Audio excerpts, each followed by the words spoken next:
இப்போ நீங்க மீடியா வந்ததுக்கான நோக்கம் என்ன? 3 ரீசன் இருக்கு மேம். ம். இவர் வந்து இத லூப்ல பண்ணிட்டு இருக்காரு. ம். ஒரு ஃப்ரெண்டுல இருந்து இன்னொரு ஃப்ரெண்டு, இன்னொரு ஃப்ரெண்டுல இருந்து என்ன, ஒரு என்னோடதுல பேட்டர்ன். இருந்து இது ஒரு பேட்டர்னா அவங்க பண்ணிட்டு இருக்காங்க. இத வந்து கார்னர்டா வந்து சிங்கிள் விமன டார்கெட் பண்றாங்க. ம். சரிங்களா? Single women. ஏன்னா, இப்ப வந்து இது ஒரு பக்கா ஒரு ட்ராப் மாதிரி ஃபர்ஸ்ட் ஆஃப் ஆல் அவங்கள பத்தி தெரிஞ்சுக்கிறாங்க. எந்த லெவலுக்கு அவங்க போவாங்க? என்ன மாதிரி கம்ப்ளைண்ட்ஸ் பண்ணுவாங்க? இவங்களுக்கு பின்னாடி யாரெல்லாம் இவங்க எனக்கு வந்து கேட்பாங்க. பேரண்ட்ஸ் இருக்காங்களா? ஹஸ்பண்ட் இருக்காங்களா? ரிலேஷன்ல இருக்காங்களா? இது மாதிரி எல்லாத்தையும் அவங்க செக் பண்ணிட்டு தான் காசு வாங்குறான்றத ஒரு ஸ்டேஜ்ல நான் கண்டே புடிச்சுட்டேன். ம். ஏன்னா, என்கிட்ட ஒருத்தவங்க வந்து பேசும்போது, அப்ப அவங்க கிளியரா சொல்லியிருந்தாங்க. என்ன பேரு சொல்லி தான் அவங்க கிட்ட வாங்கியிருக்காங்க அப்படின்னு சொல்லிட்டு. என் நடத்தையில தகாத விஷயங்கள் இருக்கு. அது வந்து என்கிட்ட காசு வாங்கிட்டு அவங்க கஷ்டப்படுறாங்க. என்கிட்ட திருப்பி குடுக்கணும்னு சொல்லிட்டு தான் வேற ஒரு பொண்ணுகிட்ட ரூ. 30,00,000 வாங்கியிருக்காங்க. இப்படி வாங்குன இடத்துல லூப் உங்ககிட்டயே ஆயிட்டே இருக்கு. கடன் வாங்கிட்டு கேரக்டர் அசாசினேட் கேரக்டர் பண்றதும் அசாசினேட் இருக்கா? பண்றாங்க. ம். இப்ப பிரச்சனை அவன நாசம் பண்றது, அழிக்கிறது, இல்ல வெளியில எக்ஸ்போஸ் பண்றது இதெல்லாம் கிடையாது. நம்ம காசு நம்மளுக்கு கிடைச்சா போதும். அப்படின்ற ஒரு இடத்துல தான் எல்லாருமே இருந்தோம். ஏன்னா, நாங்கலாம் விமன்.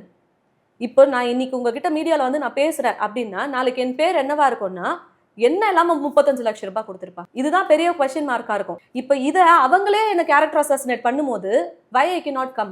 எனக்கு என் காசு இதுக்கு மேலயும் பிச்சை போடுற மாதிரி அவன் குடுக்குற 1,00,000 50,000 கொஞ்சமா தான் குடுப்பான்னு எல்லாருமே கன்வின்சிங் பாயிண்ட்ட எனக்கு குடுக்கும்போது, ஒருவேளை கொஞ்சமா தான் வருமா? நான் மாச செலவுக்கு அவன் குடுக்குற காச யூஸ் பண்ணிட்டு தான் போணுமா? உண்மையாவே அவன் திருப்பி குடுத்ததே எனக்கு பெரிய விஷயம் தானா? நான் நன்றியோட தான் நடந்துக்கணுமா? அப்படின்ற கேள்வி எனக்கே வர ஆரம்பிச்சுச்சு. ஓ, பாதி பணத்த திருப்பி குடுத்துட்டாங்க. இன்னும் பாதி பணம் அப்படின்ற ஆமா. மாதிரி. இந்த பாதி பணம் குடுத்ததுக்கே உனக்கு என் மேல நன்றி இல்லையேன்னு அவன் கேட்கிறான். ஓகே. குடுத்த காச திருப்பி நீ வாங்கியிருக்க. டோன்ட் யூ ஹேவ் கிராட்டிட்யூட்ன்னு காசு வாங்குன ஒருத்தங்களால கேட்க முடியும்ன்றது இவன் மூலமா தான் நான் தெரிஞ்சுக்கிட்டேன். கடன் குடுத்தவங்க டென்ஷன் ஆற மாதிரி உங்ககிட்ட கடன் வாங்கின டென்ஷன் ஆயிருக்காரா? அவர இன்னிய வரைக்கும் டென்ஷனே ஆவறதில்ல. ஒரே ஒரு பெர்சன் கூட ஆனது கிடையாது. நீங்க எவ்ளோ அசிங்கமா வேணாலும் திட்டுங்க. நீங்க எவ்ளோ கேவலமான வார்த்தைகள கூட சொல்லுங்க. அவங்க அப்பாவ திட்டுங்க, அவங்க அம்மாவ திட்டுங்க, அவங்க மனைவிய திட்டுங்க. அவருக்கு பிள்ளை பிறந்திருக்குல்ல, அந்த பிள்ளைய திட்டுங்க. எவ்ளோ பேர வேணாலும், என்ன வேணாலும் திட்டுங்க. ஆமா, அதான் நானு. உன்கிட்டலாம் வாங்கியிருக்கேன்ல. நீ பேசுறதெல்லாம் கேட்டுட்டு தான் இருக்கணும். இவ்ளோதான் பேசுவாரு. அது இன்னும் உங்களுக்கு தான் டென்ஷன நான் ஜாஸ்தி தான் பண்ணி மேம் உங்க கத்துவேன். கேரக்டரே மாத்திடும். நான் தான் கத்துவேன். ஊருக்கே கேட்கிற மாதிரி நான் தான் கத்துவேன்.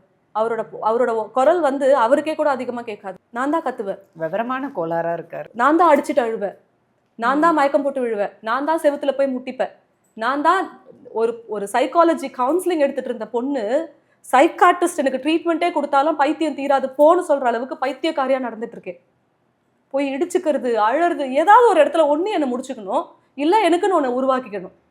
இப்ப 2த்துல என்ன பண்ணலாம்?